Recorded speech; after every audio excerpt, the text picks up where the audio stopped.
La demeure mystérieuse.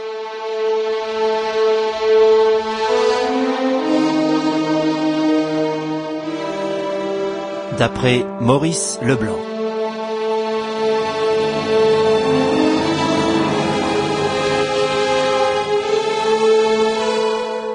Extrait des mémoires inédits d'Arsène Lupin.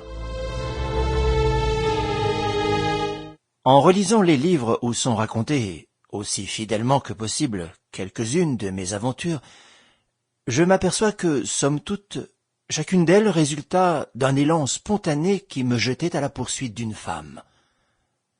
La toison d'or se transformait, mais c'était toujours la toison d'or que je cherchais à conquérir.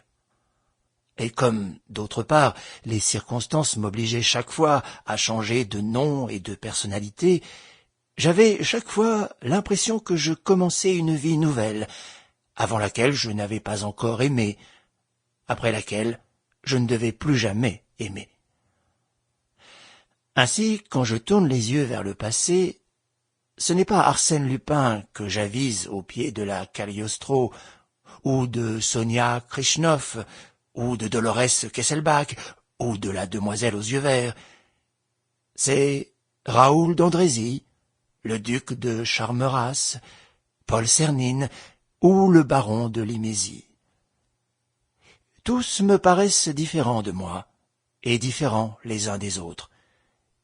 Ils m'amusent, m'inquiètent, me font sourire, me tourmentent, comme si je n'avais pas vécu moi-même leurs diverses amours.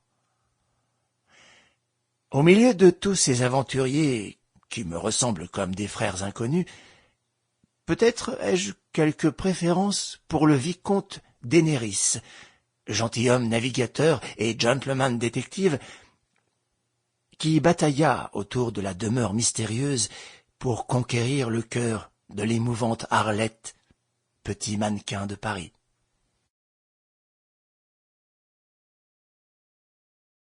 Chapitre 1.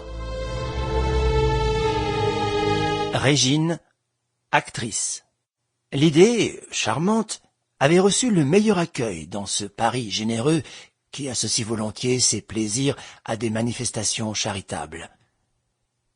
Il s'agissait de présenter sur la scène de l'opéra, entre deux ballets, 20 jolies femmes, artistes ou mondaines, habillées par les plus grands couturiers. Le vote des spectateurs désignerait les 3 plus jolies robes, et la recette de cette soirée serait distribuée aux 3 ateliers qui les auraient confectionnées. Résultat, un voyage de 15 jours sur la Riviera pour un certain nombre de midinettes. D'emblée, un mouvement se déclencha. En 48 heures, la salle fut louée jusqu'aux plus petites places. Et le soir de la représentation, la foule se pressait, élégante, bourdonnante, et pleine d'une curiosité qui croissait de minute en minute. Au fond, les circonstances avaient fait que cette curiosité se trouvait pour ainsi dire ramassée sur un seul point, et que toutes les paroles échangées avaient pour objet une même chose qui fournissait aux conversations un aliment inépuisable. On savait que l'admirable Régine Aubry, vague chanteuse de petit théâtre, mais très grande beauté, devait paraître avec une robe de chez Valmenet, que recouvrait une merveilleuse tunique ornée des plus purs diamants. Et l'intérêt se doublait d'un problème palpitant d'intérêt. L'admirable Régine Aubry, qui depuis des mois était poursuivie par le richissime lapidaire Van Houben, avait-elle cédé à la passion de celui qu'on appelait l'empereur du diamant? Tout semblait l'indiquer.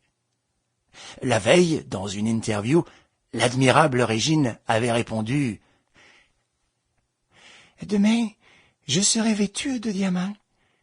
4 ouvriers choisis par Van Houben sont en train, dans ma chambre, de les attacher autour d'un corselet et d'une tunique d'argent.